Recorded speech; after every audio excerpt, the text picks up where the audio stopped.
Hi, I'm Alex from EDD Academy, and I'm going to be introducing Chapter 2 of our AP Calculus AB playlist with a discussion of some basic differentiation rules. I'd like to note that I'll be filming the basic differentiation rule videos in two parts. In part 1, which is this video, I'll be talking about the derivative of a constant and the power rule. In part 2, I'll combine these two rules and talk about the derivatives of constant multiples as well as the sum and difference rules. So, we learned last unit that this is our difference quotient or formal limit definition of the derivative.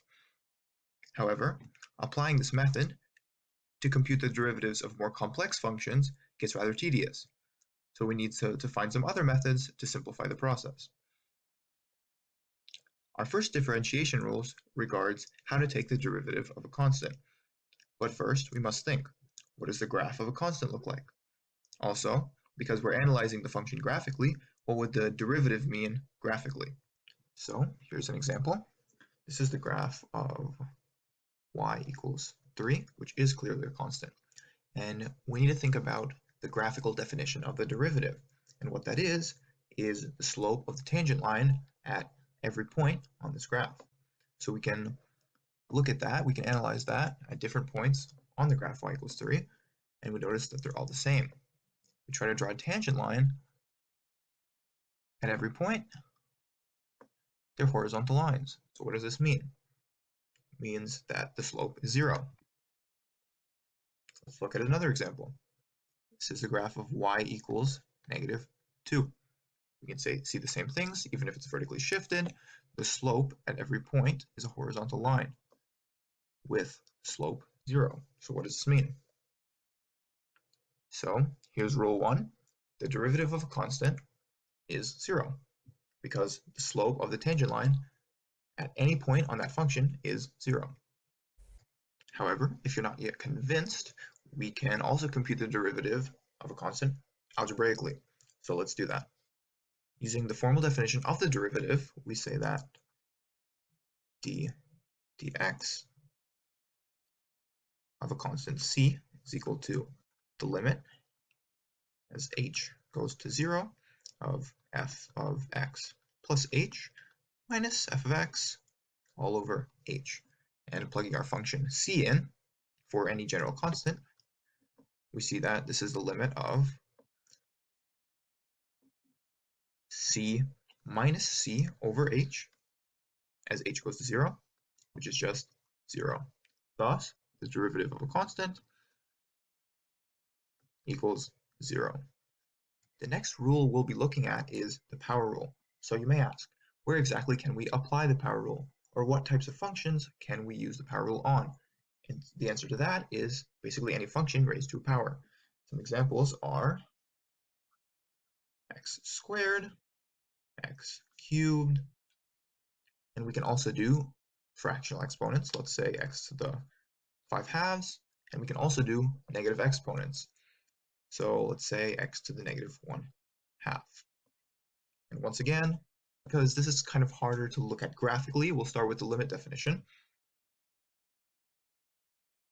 Let's take f of x equals x squared and compute the derivative using the formal definition, and we'll try to find a pattern or something.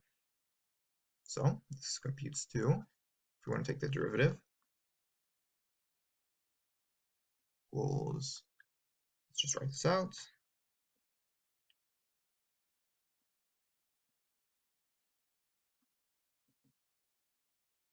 And plugging our function in.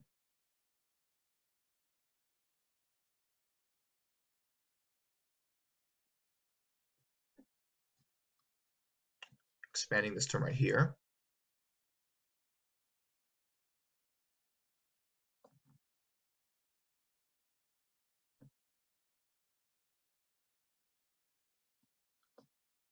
And still subtracting x squared all over h. Simplifying once again.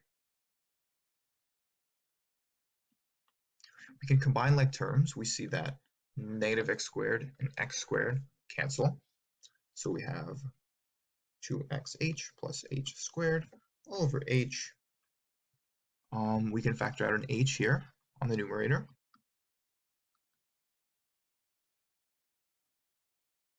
So h times quantity 2x plus h all over h. This makes this cancellation pretty easily. And now we're left with the limit as h goes to 0 of the function 2x plus h. Now we can actually compute the limit. We can plug in h equals 0, so our derivative is 2x. We can generalize our findings from the last example with the power rule listed here.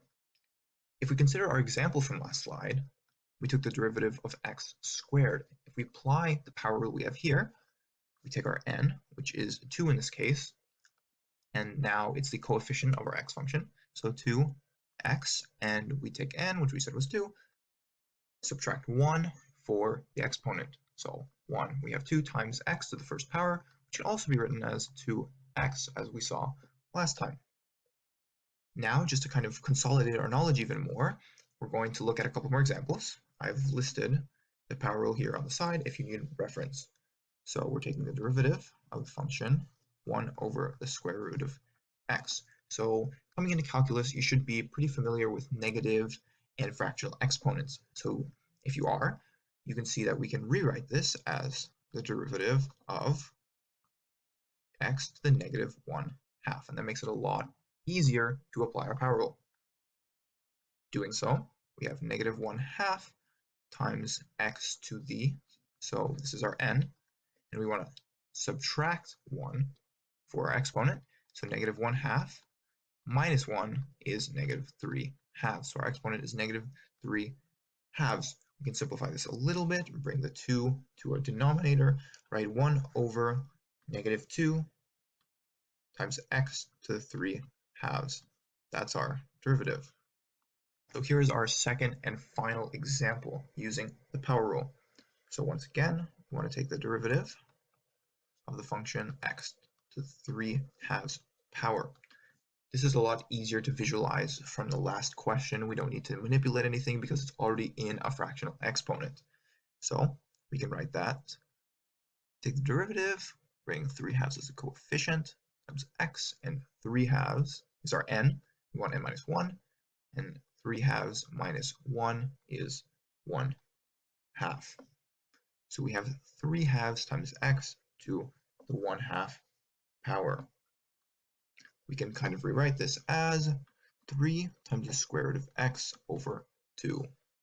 And that is our derivative. Thank you for watching.